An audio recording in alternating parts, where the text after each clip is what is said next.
everybody, it's the Lawn Gnome, and once again, welcome to another awesome DC animated film live show. I'm always excited to get back to this awesome segment on my channel and talk about these great animated films, and it makes it even more awesome when I get my good friend who has been joining me on this since day one, Bryan from Bryan Lomax Movie Talks. He is back again for the 12th time. Bryan, welcome back.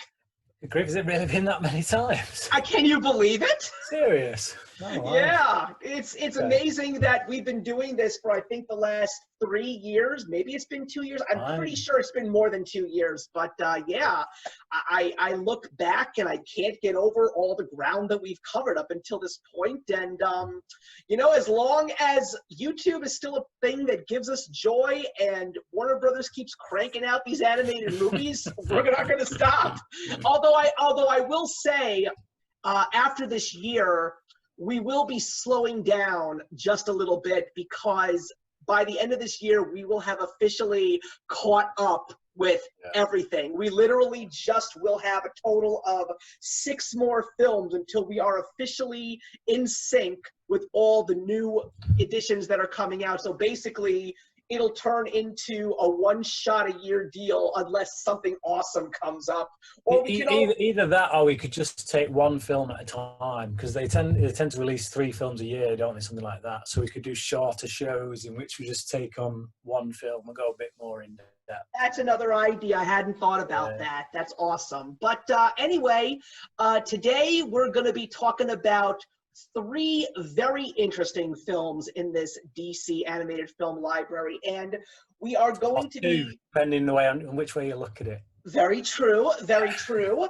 And the cool thing is, it's a very interesting 3 films, or 2, as you said, because one of them, at least for me, was one that I personally didn't see coming, and 2 was definitely one that got me all the more excited along with its follow-up, because it was not only a duology of films like they only had done once with Batman: The Dark Knight Returns, but they retold the very first story that they put to the DVD set at the very beginning in 2007, which was Superman Doomsday. So we are definitely excited to go through these 3 films and continue on with this new 52 storyline that, wow, can you believe that that storyline started all the way back with Justice League Flashpoint Paradox? We're still going.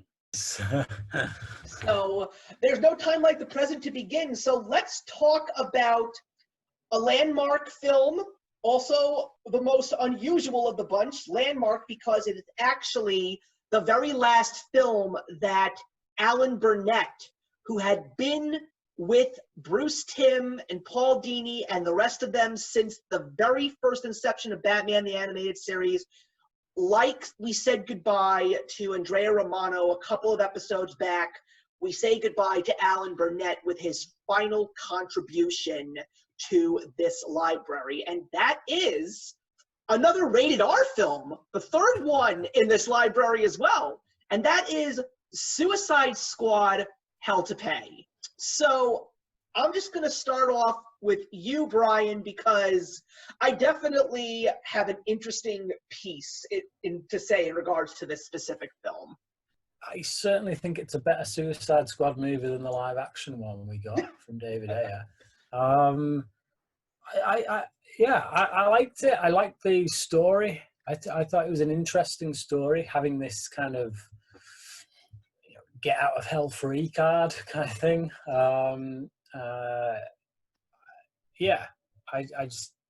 It was a good adventure for the Suicide Squad to go on, and I liked the group dynamics. I liked Bronze Tiger being in there and like kind of bringing a bit more of maybe a spiritual element to it, kind of thing. And we've not really. I mean, I don't remember seeing Bronze Tiger before in animated form or any form really, other than the comic books. It's been a long time since I've seen the Justice League Unlimited. I don't remember him popping up in that. but No, he wasn't in it actually. no. So yeah, I mean, I remember when I first started reading Batman comics, and I read a few of the old Ra's al Ghul, Ra's al Ghul stories, and I remember Bronze Tiger being a part of some of them. But yeah, he's an interesting character, so it's nice to see him pop up. I like the introduction in which we get the train robbery thing going, a bit pear shaped, and Amanda Waller getting trigger happy with those collars. And the fact that they waste, I don't mean waste as in, oh, they didn't use them appropriately, but like as in waste as in kill so many characters in this. Like when you get these films, when you get the Suicide Squad kind of concept, so to speak, you always get like a character on there that is so kind of unheard of, or so like bottom of the barrel, kind of no one's going to know who they are, and you know that they're the one who's going to get their head blown off. No one's going to give a toss. They're not well known. They basically may as well be wearing a red Star Trek shirt. But in this, no. All the main characters in this particular Suicide Squad are all pretty substantial, I would say, characters from the comic books. I know them all for a start, so the fact that any of them get killed is actually quite props to them for having the balls to follow through with that Suicide Squad concept. Like if you look at the live action movie, the one member of the team who got offed in that was some dude that was like, yeah, Slipknot, the character that nobody knew. Who's that dude? And there's a reason. I'm pretty sure that I don't even know if he's a real character, but I'm pretty sure someone just said, we're going to name him Slipknot because I'm a fan of that metal band, Let's just use that name because it sounds cool. Or because they're not a fan of that metal band, and that's why they killed him. But, yeah, Slipknot, it's a big name. And so it's like, that sounds pretty cool for a villain. So the film does, it goes some places that I wouldn't expect it to go. It takes some risks, dare I say. I mean, nothing's ever that much of a risk in these kind of movies because you can always find ways to bring them back. But no, it's good. I like the story. I like the characters. I will say that I think that I don't know who did the voice on Harley Quinn. Yeah, we'll get to that one in a bit. I actually am going to add that part. So, to be honest, she sounds like she's high through most of this. I didn't really like the voice on that one. But Christian Slater, interesting choice. That was probably one of the first of the surprises that I got throughout that film. I was like, how in God's name did they get Christian Slater? Like that's a big name. To many people who like action movies and stuff like that, like people like that, they love Christian Slater. So they do get good voice actors and good actors a great deal of the time, but I've never really heard that. I can't even think about the last time they got a real well-known true big celebrity. Well, I don't know. What's his face? Bruce. Bruce Greenwood. Bruce Greenwood, yeah, I'd say. I mean, he's more of a character actor than a star, so to speak. But he's certainly in my eyes, he's a well-known actor. Bruce Greenwood is basically the guy that only Bruce Greenwood fans know because they know him by name, they know him by face, they know him by voice. Average moviegoers, they see him like, oh, that guy looks so familiar. Who is he? Speaking of Bruce Greenwood, I actually just recently watched one of the few movies with Kevin Costner that I actually liked recently, and that was I rewatched 13 Days. And I love 13 Days. Bruce Greenwood as JFK. He is fantastic in that film. Love it. I love that film. That's one of the most underrated. Well, not underrated, underseen. I think the word underrated gets bandied about too much. It's a great film. Yeah. What people mean most of the time when they say that is that it's underseen. Not enough people have seen it, but everyone that I know who has seen it really rates it. And But Christian Slater. I know he's a proper geek in real life, Christian Slater, because he proper fanboyed at being able to be in Star Trek. Was it Undiscovered Country? I think it was. That he Yes, yes. Yeah, because I know he's been a Trekkie for since birth, apparently. You'd And never guess that. You never guess that from his performances. No, he doesn't. I mean, like True Romance, obviously. Is that's one of my favorites. I love him in that movie. But in True Romance, like all I hear when Christian Slater's character is talking is Tarantino. To me, that's just it's Tarantino embodied in that character.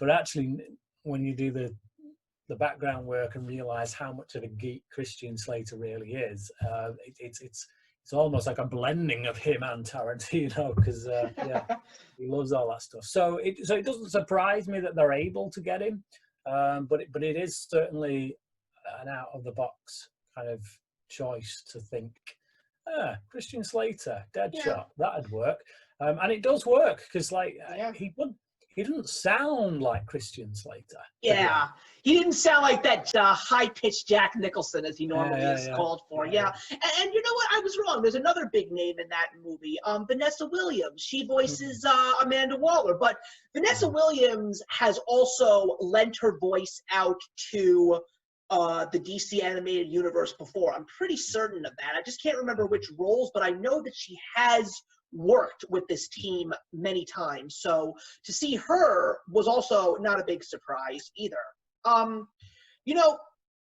This film for me, I was definitely somewhere in the middle. It really has to be, for me at least, I had to rewatch it a couple of times to really feel my true feelings toward this movie. And I still feel like, I still was trying to figure out where the idea came from to actually bring these characters in. But the more I watch it, the more I understand, because especially in the world that we're living in right now, when it comes to comic book movies, people really do love the villains. And even though Marvel seems to struggle to give us all the time truly great villains, DC does it a whole lot better, but they do it the best when it comes to the animated films. I mean, and the animated series. It's like Batman, the animated series. Everybody loves the Joker, Mark Hamill. When you take a look at Superman, the animated series, you think of Clancy Brown as Lex Luthor, etc., etc. I mean, Powers Booth as Gorilla Grodd. I mean, so many great voices to these villains and the presence that they bring. So I feel that in the world that they had already created with this new 52 universe, I think it was time to actually let the villains shine a little bit.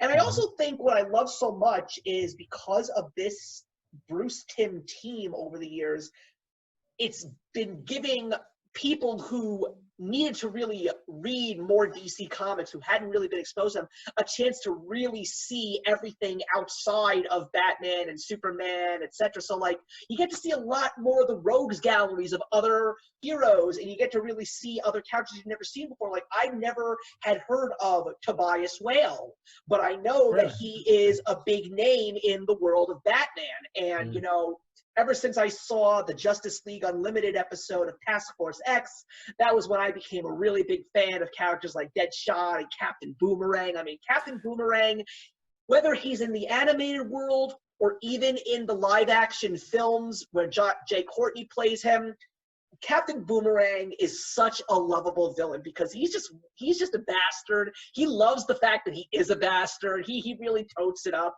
But yeah, I think that one of the biggest weaknesses in this film for me was Harley Quinn, because it's like you want everything great from Harley Quinn, and what was so upsetting to me was the fact that she was voiced by Tara Strong.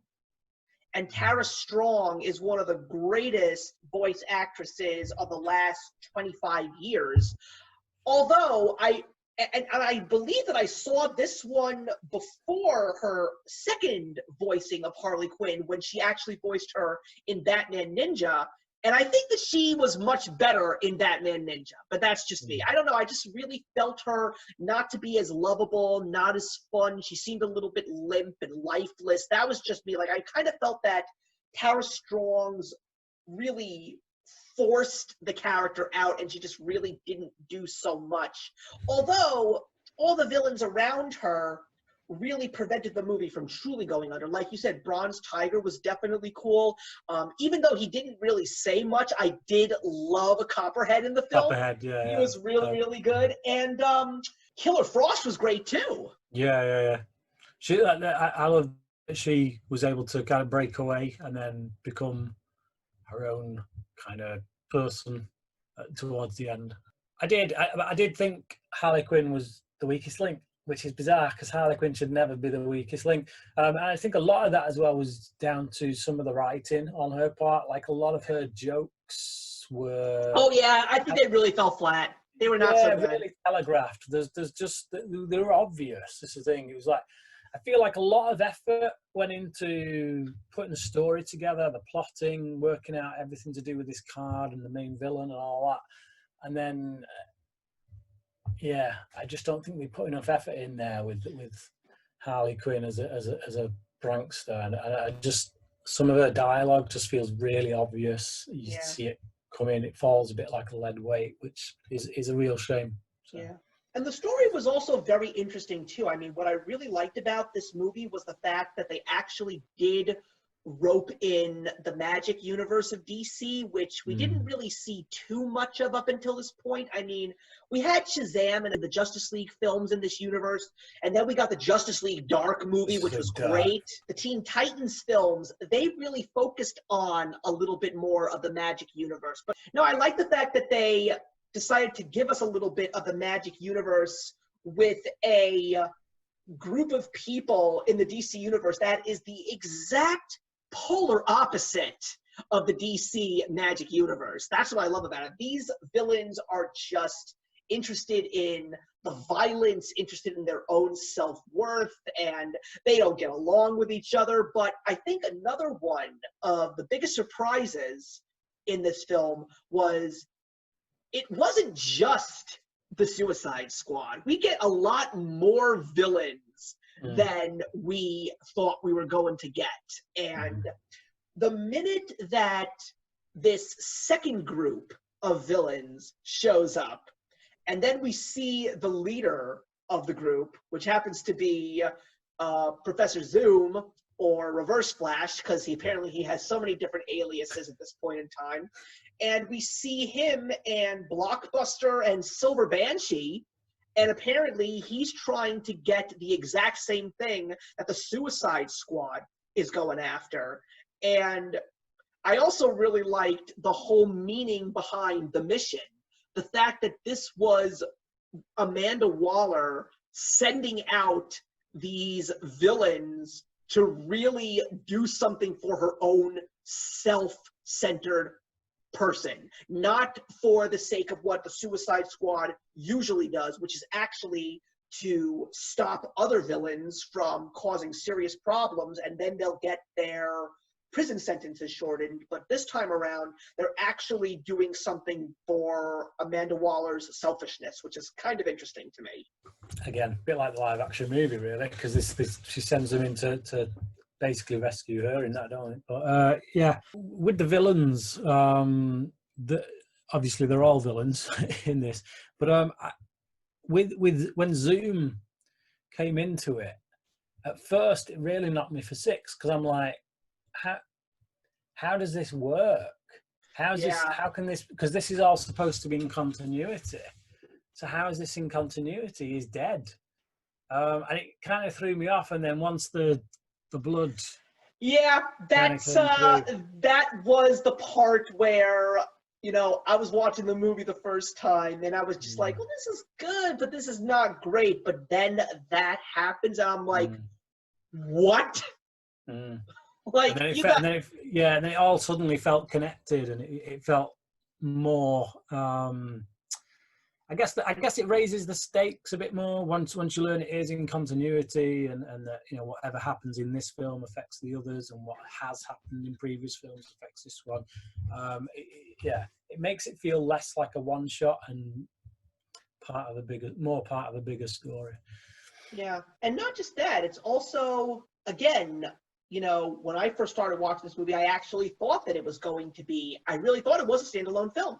I had no idea, because we did get some films since Flashpoint Paradox that are not part of this storyline, you know, like Justice League Gods and Monsters is not part of this storyline. Batman the Killing Joke, not part of the storyline. So I've put them, I've got them up on my shelf up there, on the top shelf, and I've put them in.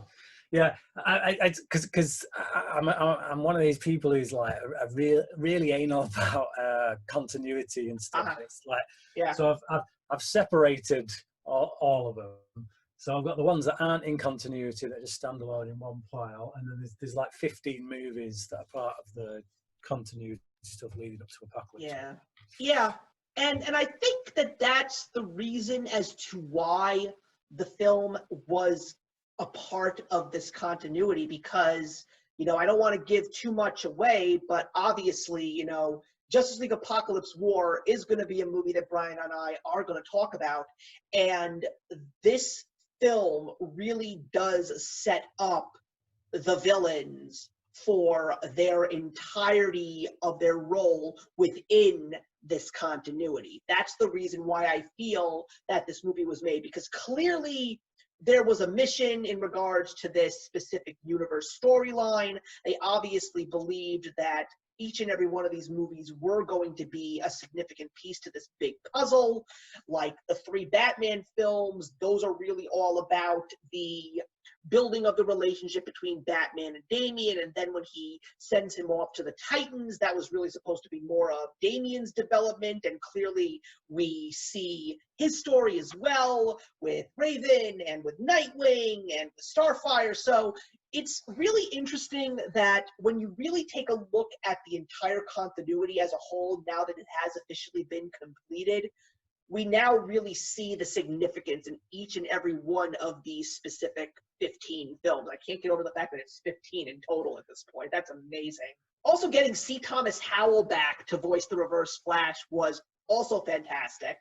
And then how they really tied up that loose end. If there's one thing that these films do well, is they really know how to keep that continuity so tight-knit. When you think they're going completely off the rails, they do this one little thing, and in this film it's the Reverse Flash, and they bring you right back to where you're supposed to be. And I really, really like that. So I would probably, if I was going to rank it, it's probably going to still be a 2.5 stars out of 4 for me, because I still feel that I fall within the middle, because I think the parts that really do drag it down is mostly the whole Harley Quinn thing. I really think that she just drags the movie down so much. And also, it's not that it's a fantastic film. It's a good and enjoyable film. I mean, I also have to give them credit for how far they really pushed the bar with the violence. You know, they really did not hold back on that. But it's not the best movie in the bunch. You know, it's like when you go back and you take a look at all the films that this company has given us with this specific library, you know, I can still name a whole bunch of films that I like so much more, like the Dark Knight Returns movies are great. Justice League: A New Frontier is fantastic. I love All-Star Superman. There are just better films in this bunch, but that doesn't mean that this movie is either good or great or bad, which is why I really still feel, for me, it just falls right in the middle. Yeah, I mean, I think I like it a bit more than you. Like I say, for me, the main downside is Harley Quinn. But that's because she's just one of those characters that if you don't get her right on point, it just doesn't work. And I think Arlene Sorkin is mostly to blame for that, for just setting the bar so high. But everything else that's going on around it, I really enjoy, and I think it's very solid.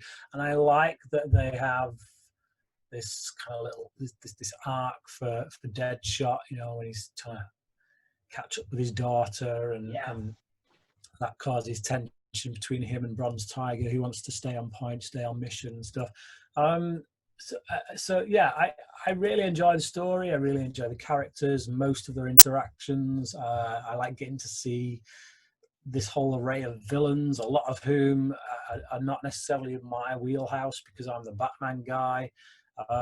So it's nice to see someone like Banshee showing up and things like that, because these kind of movies tend to be the only time I get to see those kind of villains, because like I say, when it comes to the comic books, I was only ever really the Batman guy. So I find it highly entertaining. I'm going to give it a 4 out of 5. Awesome. Obviously, I go out of 5, you go out of 4. But yeah, for me, 4 out of 5. Really enjoy it. Solid film. And not to mention the fact that we also get one of the most unusual versions of Dr. Fate. That's also one of the funnier parts of the film. Man, how do you not even touch on that? That was hilarious. Yeah, and I love the voice of that character too. That's Greg Grunberg, who was from Heroes, and he had an appearance in he's a one of the J.J. Star Wars Abrams films. fixture. Yeah. He's a big face that I know, so it's cool to see him always back doing stuff. But yeah, it was just like the Magic Universe, and I'm like, Dr. Fate. I was like, wow, they actually managed to rope Dr. Fate into this in the weirdest way. Yeah, no, I loved that. I found that hilarious. Yeah, good stuff.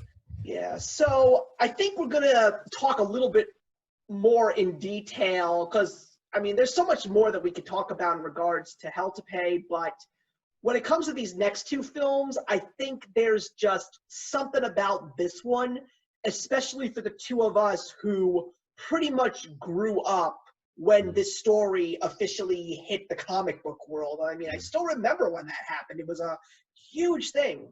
So obviously, we're going to be talking about a two-part film.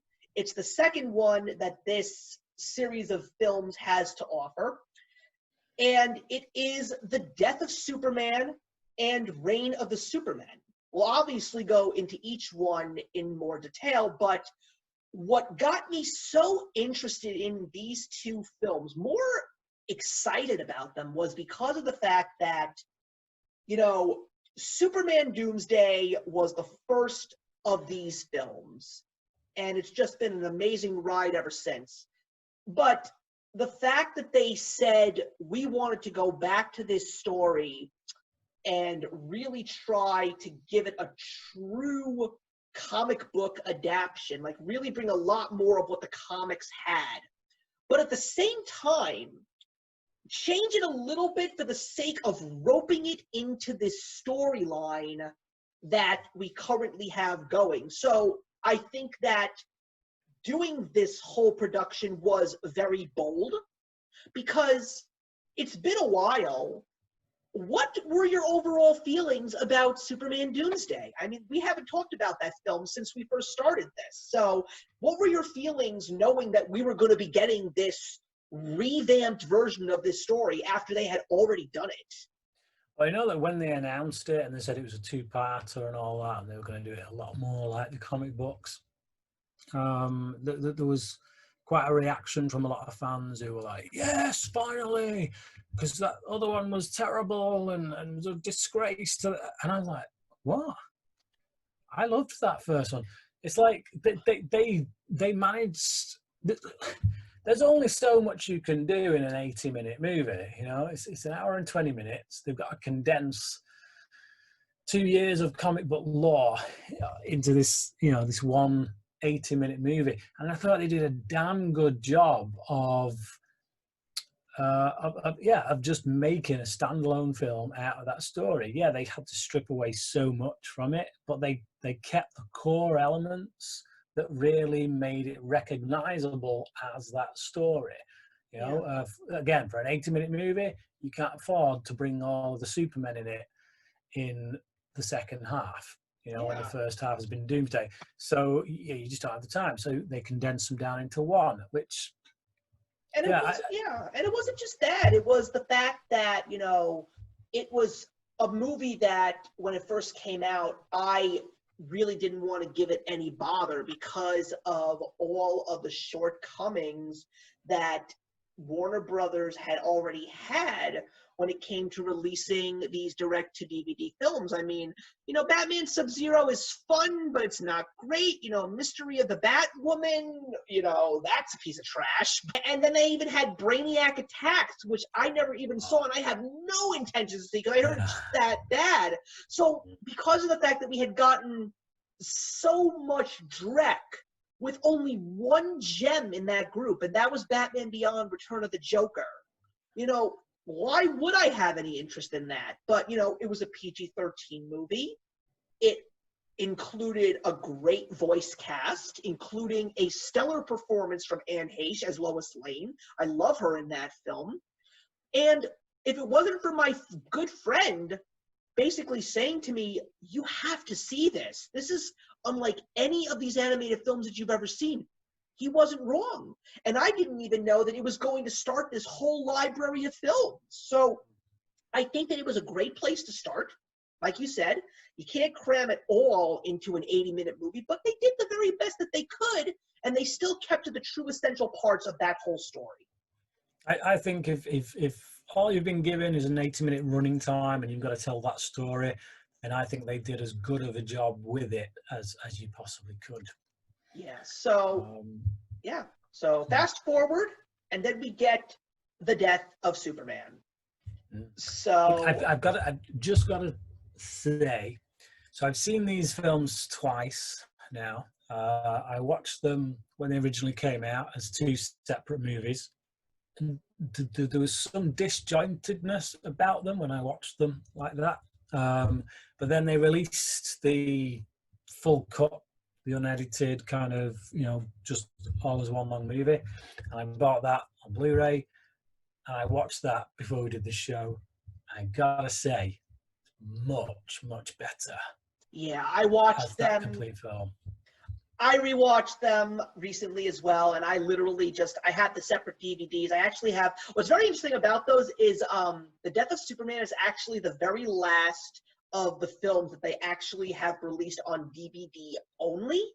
After that, you can only get them on Blu-ray DVD combo. So Reign of the Superman was the first Blu-ray I bought of these films. And yeah, I watched them back to back. So it's not one whole movie, but you pop one out of the player, you pop the next one right in. You feel like you've watched a whole movie, and you're absolutely right. When you watch them back to back, it's a really great watch all the way through. Okay, so Dark Knight Returns. Perfect example, right? If you watch the first film, because they did part 1, part 2. If you watch the first one, it feels so self-contained. Yes. If they hadn't have done the second part with the Joker, it wouldn't have mattered, because it was still. It just felt like it was its own thing. It was its own film, and then we got part 2. So in one respect, they do feel like two separate movies, but which make a whole. Whereas Death of Superman has so many elements in it that aren't touched upon or paid off on until Reign of Superman, that it makes Death of Superman feel, as I say, a little bit disjointed. Now, of the two, it was still the one I enjoyed most when I watched them separately. But like, you've got stuff in there with John Henry Irons. You've got stuff in there with the dude who becomes Cyborg Superman. Hank Henshaw. Yeah, Hank Henshaw. So all that stuff with them on the spaceship is until because you got to remember there was a few months apart between these two films. So if you're not a comic book nerd who knows who this guy is and who he's going to become, you can watch it and you'd come away from it thinking, what was the point of that scene? That was just, it feels like setup for something that you're not going to see until another few months' time.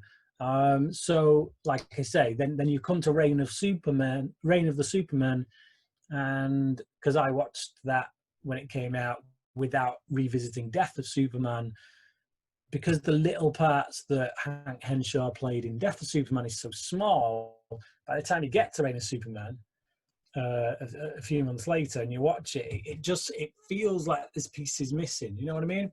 Yeah. So when I got the complete thing, when it, it's like a 2.5 hour movie, they put them both together, and I watched it like that as is. It works so much more beautifully and so much better as a complete one-off standalone movie. And you want to know what the truth is? The same can be said, at least in my opinion, about the comics, because I actually read the entire story from Superman 18, which is where we get the full appearance of Doomsday in the comics, all the way to Superman 83, which is the epilogue. And seriously, when you read Doomsday, which leads to the death of Superman, and then you read Funeral for a Friend, and then you read Reign of the Supermen, you read it all in a couple of days, it really does feel a whole lot more complete. And I think what I really like, we'll go into the death of Superman first. Here are the positives about this movie for me.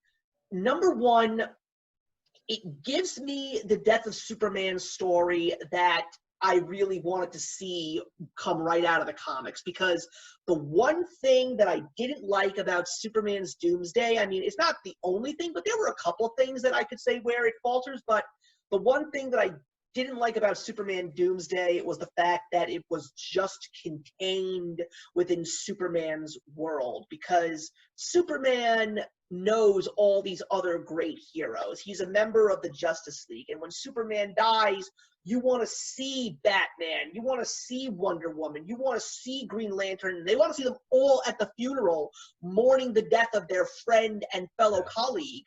And I love that in this film, you get the heroes fighting this new threat that is practically unstoppable. And when he passes away, they're all at the funeral. I like the fact that Batman, even though he is not there, he is in his mansion consoled by Ace and Damian. I love that. I love that Green Lantern ignites the eternal flame. I love that. What I also really think was very, very impressive was how they roped it into the storyline. Because the one thing that I love so much about this movie is it really develops this version of Superman that has been here since Justice League War. Because the thing is, when you first encounter this movie universe's Superman, he's brash, he's childish, he doesn't really feel like the Superman that we all know and love. I mean, like, the first line that comes out of his mouth in this specific universe is when he encounters Batman and says, "So, what can you do?" And by the way, I just recently read those 6 issues of Justice League. That comes right out of the comic book, which is awesome. But I love how they took this specific Superman and really developed him into that classic Superman that we read about in the comics as he's facing Doomsday. And also his relationships with everybody else. Like, I love that scene when he's in the Hall of Justice talking with them, asking about, is it okay to let someone I love in my life because I don't want to endanger her. Like, I love the fact that the Flash basically told Iris everything. You know, I thought that that was so funny. Also, the voice cast is fantastic. I think that Jerry O'Connell and Rebecca Romaine Stamos were just amazing as husband and wife playing Superman and Lois Lane. You know, Sean O'Mara coming back to play Batman, Nathan Fillion coming back to play Green Lantern. I just feel that all the elements that I wanted from Death of Superman, we really got them in Death of Superman. There are a couple of other things that I do want to talk about, but I'd like you to give me some more of your thoughts first. Yeah, I think for me, what stands out most is that they actually make me care about Lois Lane. Mm-hmm. Like, so many times in these movies, Lois Lane feels like a bit of a throwaway part. someone they've got to get in there because she's part of the law, and it's like, you have Superman, you have Lois Lane, and it's like, you know, you'll bring her in, she needs saving, boom, job done. Whereas here, they make her such an integral part of Clark's life. You know, they make us care about that relationship, I think, because they spend time building it up across the course of the film, rather than just expecting us to know where they're at and you know, move along next kind of thing. So again, sets up her character, who she is, a lot more for Apocalypse War, but we'll get there when we get there. But no, that to me was the real strength, was actually making me care about the relationship between Clark and Lois in this, so that when he dies, you know, you feel for her in that, and Clark's parents as well. Very so much. you know, they you know, they have some scenes across the dinner table when she goes to have dinner with Clark's parents, and it makes me think of Smallville. You know, it makes me think of just who Clark is, which is this farm boy from Smallville, and you know, I think always putting that in there, reminding us where he came from, who he is. It was just a nice touch. I liked that they were able to do that with the character and give us a bit more than what we usually get from that relationship. I like that we do see the Justice League taking on Doomsday. A little bit skeptical as to Batman's ability to be able to dodge Doomsday so many times, but hey ho, he's Batman. That's the only answer you ever need. But it does kind of make me slightly sad that we didn't get, because obviously this is based on the new 52 version of Justice League and whatnot. But obviously, if you go back and you look at the comic books, the actual Death to Superman story, we had a very different Justice League. Yes, Justice League. We had Justice League International. You had Guy Bloodwind, Gardner, Booster Bloodwind, Gold, Bloodwind, Fire and Ice. Yep. Yeah, so it's like, so in this film, we're seeing the new 52 version of the Justice League go up against Doomsday, and there was a little part of me, just a little part of me, that wanted to see Guy Gardner get his ass whooped by Doomsday. You know. But and another thing is Bloodwind in the comic books, just going slightly off track. There's a moment in the comic book version of the story when I can't remember who it was, but they're about to say that Bloodwind is really, and then Doomsday grabs him and nails him. And because I never really read anything else about Bloodwind outside of that story, I never got to find out what Bloodwind was or who he was. So it just, I can't remember if that was Justice League 68.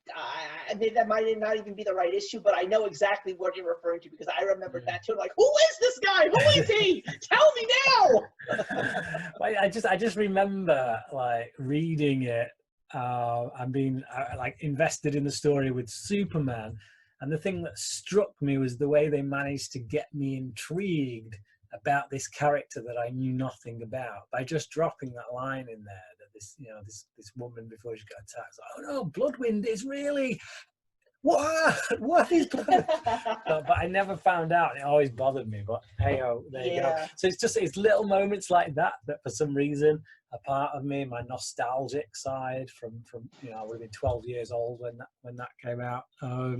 That's also an interesting thing because one of the other things that we do notice is even though we sort of got a couple of little clues, we did actually see the Justice League expanding as this universe started because I believe in one of the earlier movies, I can't remember if it was Justice League Dark or one of the Teen Titans films, but there is one where Jon Stewart is there.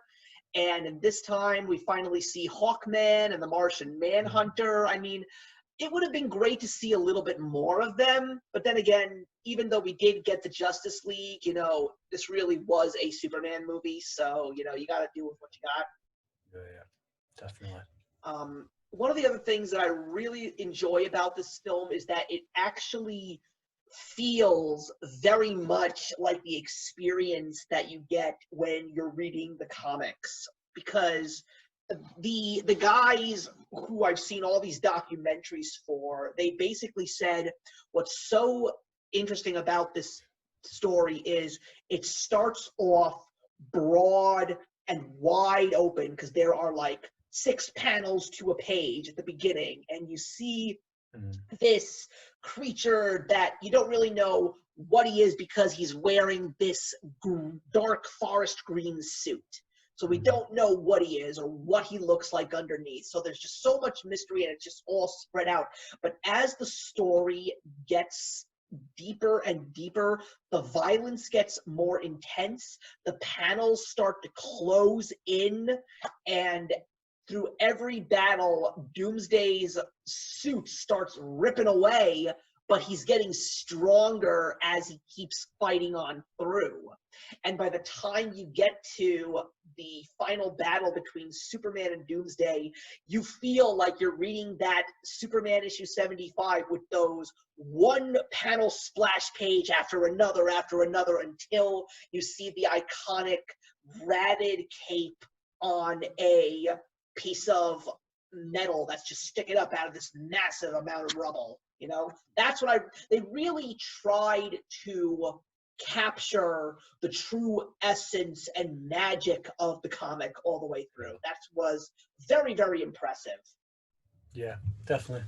I like the moment with Lois Lane when Doomsday is coming at her, and she's essentially kind of given up. Yeah. It's just like, yeah, that was a good moment. But yeah, you're right. It does feel very much like, even though they've done changes, we've got a different Justice League, things like that, and they've had to condense, the story in certain elements. It does feel very much like the comic book. It is very much the death of Superman story. Yeah, and I think that I think if there was anything negative I could really say about this movie, it's maybe just because of the fact that even though Rebecca Romaine Stamos does do a good job as Lois Lane, I still feel that Anne Heche's Lois Lane was so much better.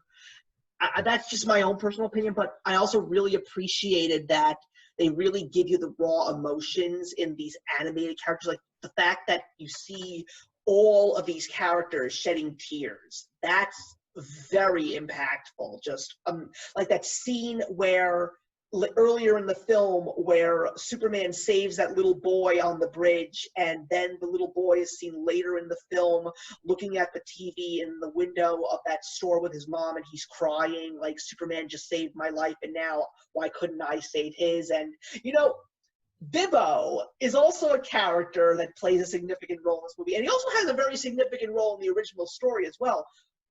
Sometimes when I first saw him in the film, not even in the film, like when I first saw him in the animated series, I just found him very, very annoying, but I really, really liked how they really made him just like the average schnook that really believes in heroes, and he's like, if we don't have heroes anymore, someone's got to start standing up for what's right. I really think that that's a very motivational thing as well. That's very, very good. Yeah.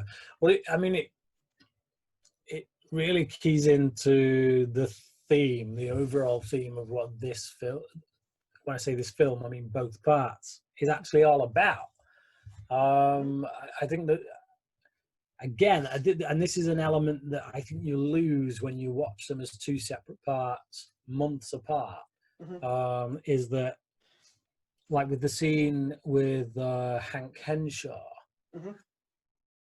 it really plays into the overall themes that are going on throughout both parts, which is that he has such idol worship of Superman, such faith in this false god, because at the end of the day, Superman, with all his powers and that, he's still a man. He's still human, for want of a better word. He can fail. He can not get to the rocket ship and say to save Hank Henshaw's wife, and that's just something he doesn't consider, because he's put Superman on such a high pedestal that he doesn't act for himself to save himself and to save his family when they're in danger. I mean, admittedly, there's probably not a right lot he could have done, but he doesn't even act because it's like he's so assured of himself that Superman is going to save them that he puts his faith in this false god. So it's so funny that you say that, because you also get a sense of idol worship from John Henry Irons, but in such a different manner, because I actually can't remember the movie, but there is one of the earlier movies where Superman does, in fact, save John Henry Irons from the construction site. I can't remember which one it is. I think it might be Justice League Throne of Atlantis. I really cannot remember. It was such a minute scene, you don't even remember it. But he's also someone who practically worships Superman, like when Lois meets him in Lex's laboratories. And that's, before I continue, we do have to talk about Lex Luthor. We really, really do. Yeah, but put a pin in it. Yeah, we have to. But the difference is that John Henry Irons is someone who, in his love of Superman and respect of Superman, he has let what he sees in Superman inspire him to do things himself, to go on to do. Exactly. That's what I was going to say. Like, he was not waiting around for Superman to save him. He was like, Superman saved me. Why did he save me? I'm just a regular guy. He could have gone and did something so much more impactful. Like, he could have saved people from a natural disaster. Why did he save me? And that's what inspires him. And it's just, and the film does raise all these questions and deal with these themes about, you know, if you want to get like overly spiritual with it, about people's reactions to God. You know, well, why didn't God stop this disaster or stop this person from killing that person? And then, you know, that's the kind of mindset of Hank Henshaw. Whereas the mindset of John Henry Irons is someone who's like, well, actually, why don't we do something about it? Why are we sitting around waiting for God to do something about it when we're here, we're able to do it, you know, on his behalf, so to speak. But so you know, we're able to represent, so to speak. So and it's a theme that's carried through. Like I say, for me, it's the overriding theme of both these films, because it carries through into Reign of Supermen, when people so freely give themselves over to cyborg Superman. You know, they so fixated on that power, on Superman as the one who will save them, and that they all give themselves over to this and become slaves, basically. So it's it's really interesting. Right. So we have to talk about Lex Luthor, because this incarnation of Lex Luthor is, you know, at the beginning, it felt a little weird when Rainn Wilson from The Office is the voice for Lex Luthor. But especially when we get to this stage in the massive storyline, he really is a fantastic Lex Luthor. Like, you know what he is? He has so much of Clancy Brown in him. It's just basically Clancy Brown's voice just raised up a couple of octaves. Like, he really captures that essence of Lex Luthor that the fans of this animation have known and loved over the years. He puts a little bit of a more mature spin on it, only because of the fact that they have more reigns of freedom here, because it's PG-13, not PG. But I can definitely tell that Clancy Brown was his inspiration. And I love his role in this two-part story, because he doesn't really have much of a significant role in the first one, but clearly you have, because you don't know what's going to happen in the next film, there's so much more foreshadowing than you know in the first film. And like you said, when you watch the movies back to back or in one set, then it all really just clicks. Like the fact that when they're in that lab and they're looking at all of those genetic specimens, like, you have no idea what you're looking at. And the whole thing with Hank Henshaw and this thing that Superman talks about in the Fortress of Solitude, and of course John Henry Irons, until you get to those post-credit scenes, you have no idea what these scenes are referring to, you know? And that's, I think, what was really, really cool. But Lex Luthor, he is so fun. I think that Rainn Wilson adds a little bit more of a fun factor to Lex Luthor. Mm. Yeah. I just, yeah, I agree. He's not someone I would have pegged for the role at all. If, you know, somebody had told me we're going to cast Rainn Wilson for Lex Luthor, I'd have been, okay. Yep. See how that works. But no, he's yeah, spot on. Really got it. Just got that kind of megalomaniacal kind of vibe going on, but the intellect as well, and the kind of sophistication that comes with being a rich guy. Yeah, no, and in the writing, I like.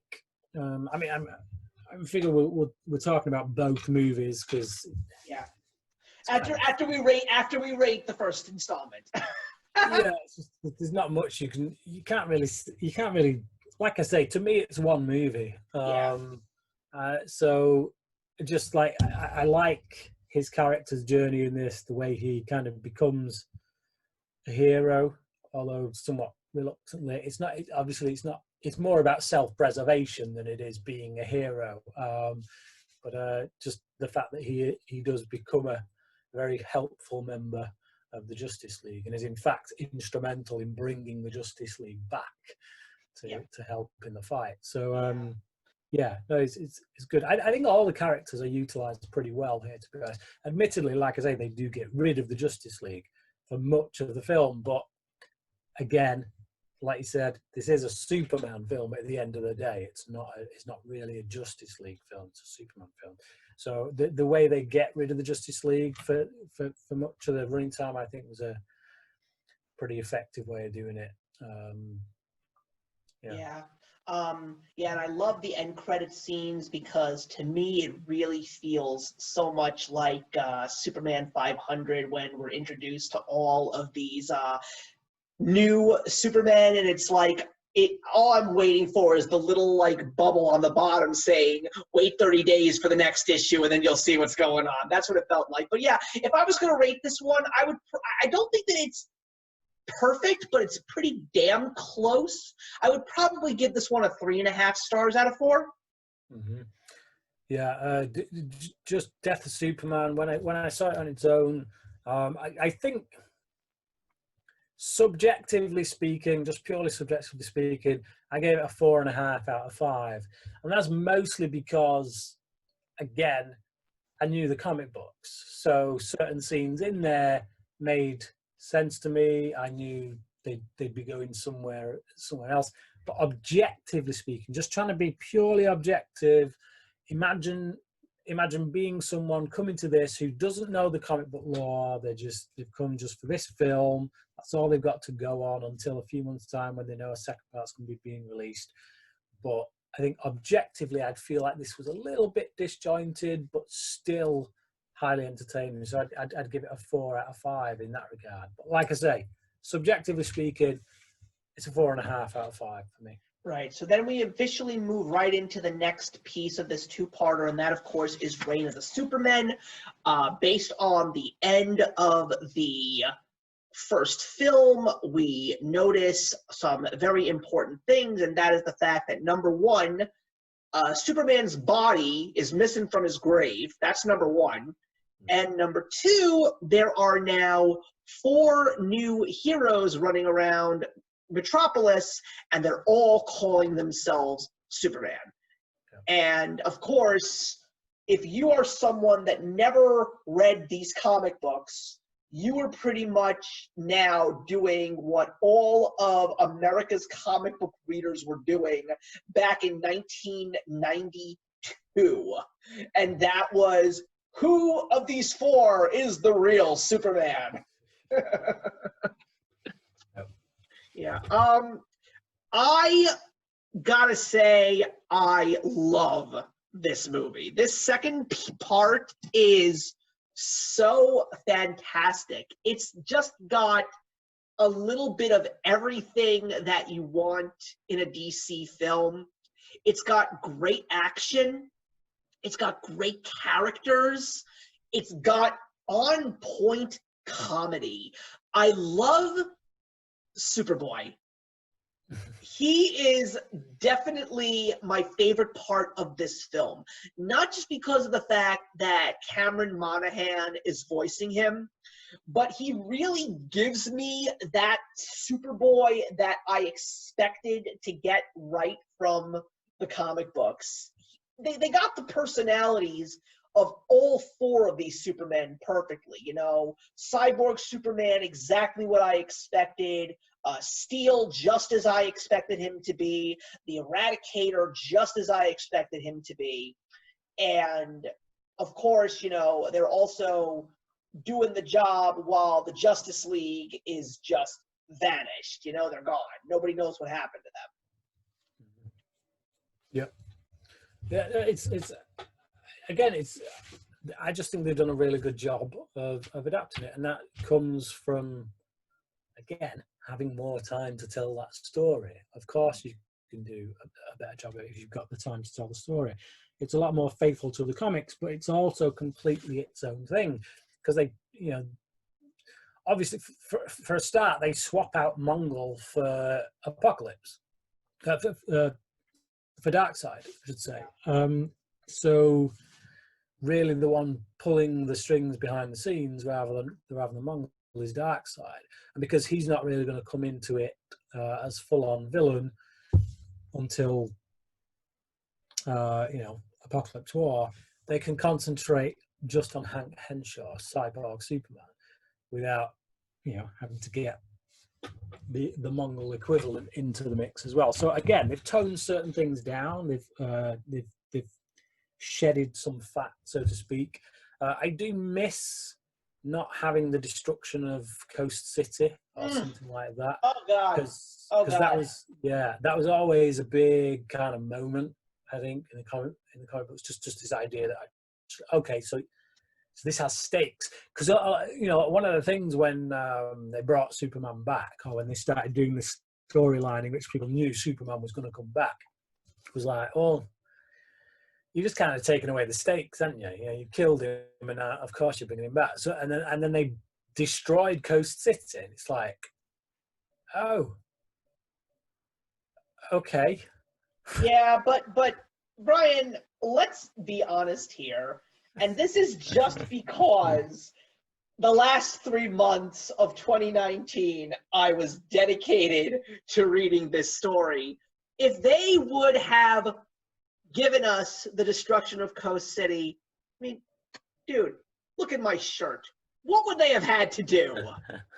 Come on! I mean, don't get me wrong. If they would have been able to extend this storyline and do a whole bunch of movies about the Green Lanterns and finally give us, you know, Kyle Rayner and Guy Gardner and Jon Stewart, sure, I would have eaten that up with a spoon and then some, but unfortunately, they had to pull back. I mean, you know what? I wouldn't be surprised if the writers were like, do we or don't we rope Coast City into this? Because we know that if we're planning to stop this at some point in time, we know that if we destroy Coast City, we have to do Blackest Night. We have to. Well, yeah, just for me, it was just like that was kind of like the most heinous thing that Cyborg Superman ever did. Because then he, you know, tried to blame it on Superboy. He tried to blame it on, I think it was, wasn't it? Mm-hmm. But yeah. So that was one of my favorite elements from the story, and they kind of whatever, fine. Yeah. I'm good with it because they've still made a good film. You know, there's still. Yeah. For me, the important thing is that they've touched on a theme. And they've dealt with that theme, and they've asked all the questions that are relevant to that theme. And for me, that's always what makes a film much more rewatchable for me. Is, you know, I've never been one for these movies within the DC or Marvel or whatever. Like, particularly like with the DC animated stuff, you do get the occasional movie where you feel like it's mostly all about the fights. It's mostly about getting bunch of superheroes together with a bunch of supervillains and having a big dust up, and then you have 20 minutes of buildings blowing up and people plowing through walls and this, that, and the other, and you get to the end of it and you're like, what was it actually all about then? What's, like thematically, what was that all about, other than, hey, heroes save the world? Whereas this, it actually feels like it's about something. It actually feels rich in the themes that it's putting out there, which is really about idol worship and how we choose to devote ourselves to idols, or how we instead let idols inspire us to be better than we are. And one of those options makes you a slave, and another one makes you a free man who is a bit more heroic. So yeah, it's I really liked it. I thought it was very well handled. Yeah, I mean, there are a couple of things that I definitely would want to touch on. I mean, obviously, the big difference in this film is the fact that they actually bring Darkseid into this whole story, and it was definitely, especially with the fact that this was also part of this continuity, this was also sort of Darkseid's revenge story based on what happened to him in Justice League War.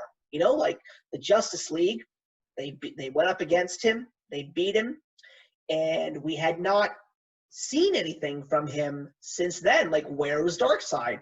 Well, clearly, comic book fans and people who know who Darkseid is, yeah, you see, when Darkseid gets defeated, he goes back to Apokolips, and he goes back to his throne room, and he sits there, could be for a couple of days, could be for a couple of years for all we know, but he's sitting there and he's plotting something, and believe me, that basically means whoever pissed him off is in very, very deep trouble. What's very interesting is the fact that they made Cyborg Superman Darkseid's puppet, whereas in the actual comic book story, Mongol is actually working for Cyborg Superman. Mm-hmm. That's the way so I really appreciated the interesting twist there. The dynamic between, I think that plays into, if you go a bit further past the Reign of the Supermen storyline, you've got the story Doomsday, Hunter Prey, the Doomsday one. So that basically takes place on Apokolips so much of the time, and Cyborg Superman does become essentially a henchman of Apokolips, a henchman of Darkseid at that point. So I think so. Like, I guess what I'm saying is it's not without a precedent. So it's not like when they do stupid stuff with Bane, which always really pisses me off, when they make Bane some kind of lackey or whatever, or an idiot. They make him a bit idiotic, and I'm like, that's just not Bane from the comic books. Certainly not from the era that I read, at any rate. Yeah. So I can imagine someone saying, "Oh, why have they made Cyborg Superman a slave who's much more powerful than that in the comic books?" Well, no, there is a precedent for it, because in the comic books he did eventually become essentially a slave to Darkseid. So I just think they've taken elements from all across the board, really, and put them into this one movie. Yeah, really. And the dynamic between Lex Luthor and Superboy is definitely one of the best parts of the whole movie. Definitely better than they wrote it in the comic books, because in the comic books, Supergirl plays a role in that whole dynamic, and honestly, that was probably, for me, one of the most boring parts about it. I really didn't care for Supergirl's role in the whole story in the comics, though. The fact that they basically got rid of her was a very good thing. I also really appreciated what they did with Lois in this film. Like, they literally turned her into a true heroine, Like, I love the fact that they didn't just, like... The thing is, Lois Lane in these universe films, and ever since she was first brought to us in animation by Bruce Timm, they've always made her someone who is just more than the damsel in distress. Like, she really is someone that can hold her own. And I really feel that they gave us so much more of her and what she can be in this story. And I love how when Superman finally returns, I like how they're both literally fighting together as a unit. And that's just great. It's like love knows no bounds. That's just absolutely fantastic. And I also really loved the end battle. It was just so beautiful. And I also was very happy with what they did with Lex Luthor, because that was also based on a New 52 story, which was called Forever Evil, where Lex Luthor actually realizes he is fighting on the wrong side. And it would actually play into the DC Rebirth comics, where he is actually the hero of Metropolis, which is very, very interesting. But yeah, I mean, I appreciated the fact that, you know, even though Superman is someone that he truly despises, he still believes in the same causes that Superman does believe in. It's just that he wants to be the one that does all the good stuff. He wants to be the one that gets the credit because of his ego. Yeah. And again, kind of playing into that theme about false gods and things, hero worship and things like that. You've got someone like Lex Luthor who wants to be the center of attention, the one who draws the adoration, so to speak. I really liked, it was just a really throwaway moment, but it made me chuckle, which is when Lex Luthor's been out and about in disguise, and he's got the ginger beard and the long ginger hair, and he just kind of whips it off as he's coming out the lift. Because obviously back when this storyline was going in the comic books, there was the whole clone kind of Luthor. You know, that was weird.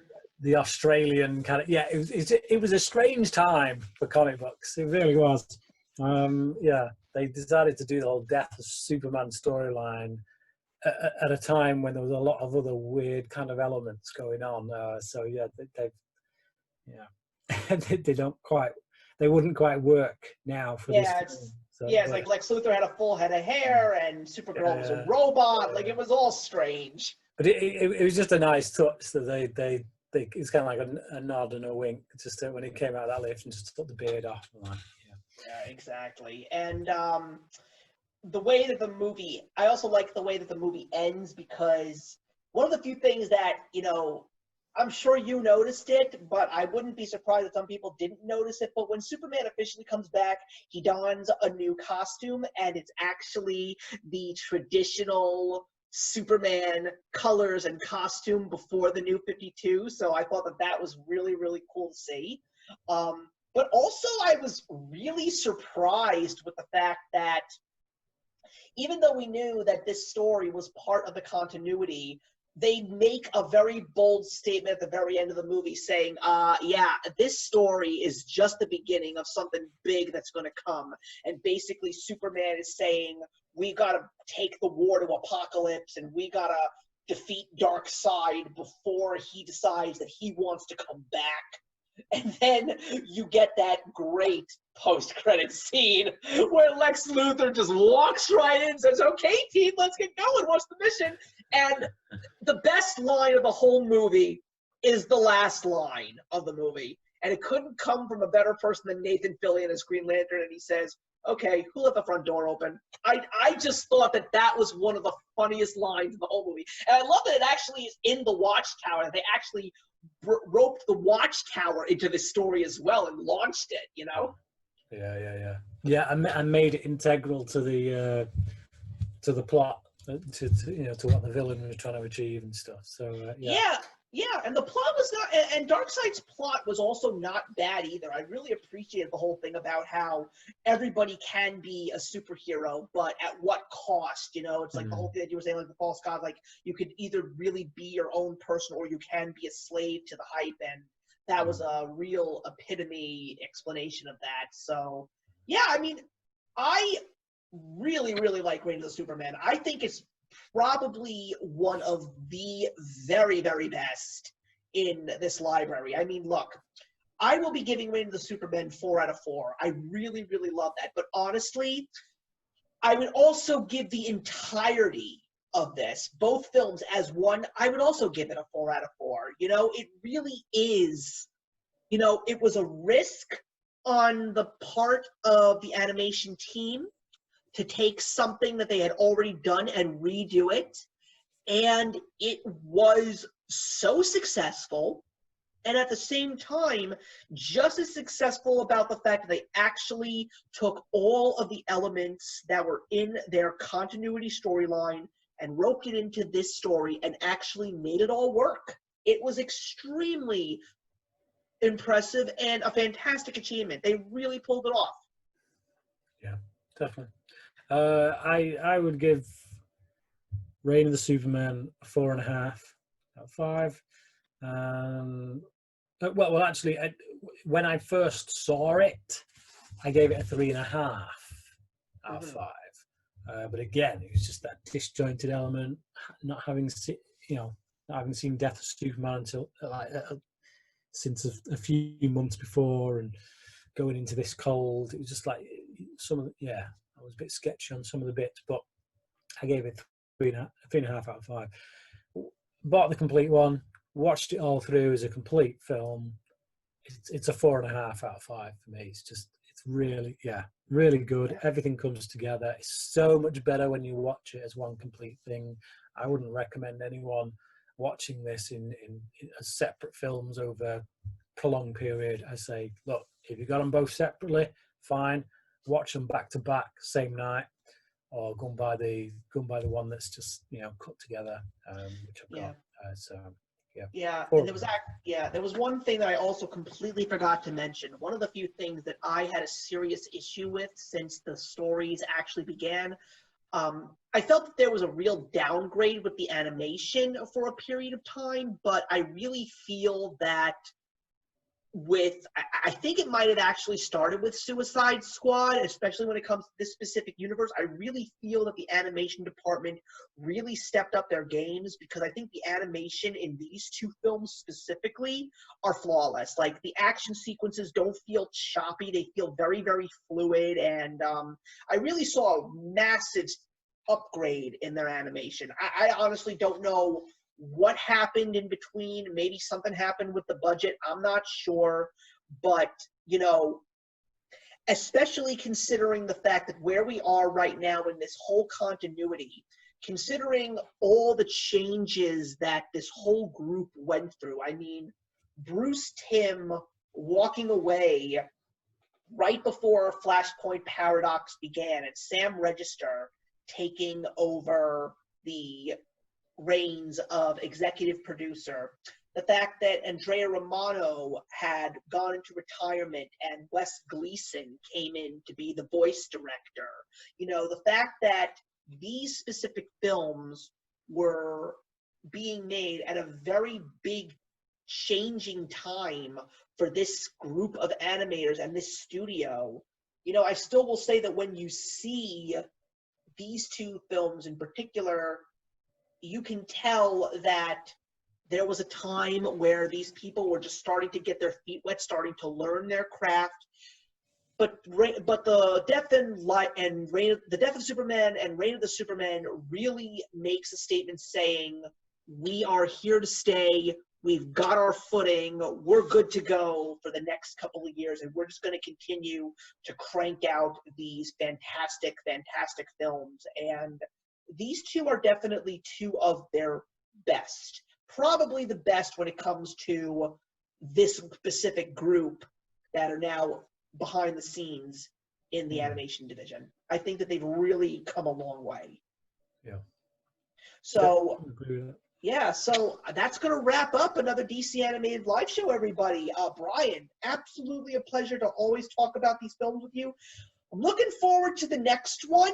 But I'm very, very curious about what your thoughts are going to be, because of the fact that we're going to be discussing a story that you are a really big fan of that officially becomes a film, and that, of course, is Batman Hush. So whatever it is that we will be sitting down to talk about that, and the conclusion to this animated universe storyline, basically what many are calling the DC universe's true answer to the MCU.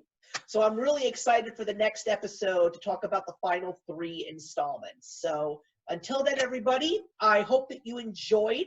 And Bryan, I hope that you enjoyed talking with me again, as always. And I'm looking forward to seeing everybody in the next one. Hey, thank you so much for stopping by my channel today. If you're new here and want to see more of what my channel has to offer, please click on the link to my last video, or hit that subscribe button to be kept up to date with all of my uploads. Content of all sorts is posted here quite often, so trust me, you do not want to fall behind. I will see you in the comments, and actions speak louder than words.